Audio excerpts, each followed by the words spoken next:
Market ഏതുമായിക്കൊള്ളട്ടെ നമ്മുടെ easy ആയിട്ട് നമ്മുടെ സോഫ്റ്റ്വെയർ നിങ്ങൾ കറക്റ്റായിട്ട് എൻട്രിയും എക്സിറ്റും റിവേഴ്സൽ പോയിന്റ് കാണിച്ചു തരും. അപ്പോൾ ഇന്നത്തെ ബാങ്ക് നിഫ്റ്റിയിൽ മോർണിംഗിൽ തന്നെ പ്രോഫിറ്റ് വന്നിട്ടുണ്ട്.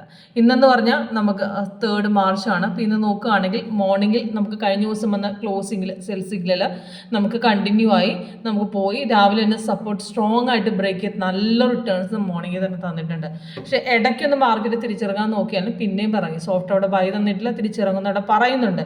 പിന്നീടാണ് നമുക്ക് ബൈ വന്ന് കയറി അവിടുന്ന് എക്സിറ്റ് ചെയ്യാനായിട്ട് കളർ കോമ്പിനേഷൻ ആയിട്ട് ബ്ലൂ കാണിച്ചിട്ടുണ്ട്. അവിടുന്ന് ഒരു ബൈ വന്നു, പക്ഷേ കൺഫർമേഷൻ കുറച്ച് ലേറ്റായി.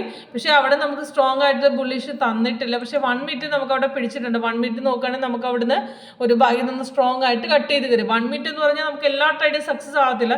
പക്ഷേ സക്സസ് ആവുന്ന ട്രേഡുകൾ സ്ട്രോങ് ആയിട്ട് റെസിസ്റ്റൻസ് ബ്രേക്ക് ചെയ്യുന്ന സമയത്ത് നമുക്ക് മനസ്സിലാകും. ഇപ്പോൾ ഈ സെല്ല് കൺഫേംഡ് അല്ല, കൺഫേം ആണ്, പക്ഷേ ഇവിടെ ബ്രേക്ക് ചെയ്തിട്ടില്ല. സപ്പോർട്ട് നമുക്ക് സ്ട്രോങ് അല്ലായിരുന്നു. പക്ഷേ ഈ സപ്പോർട്ട്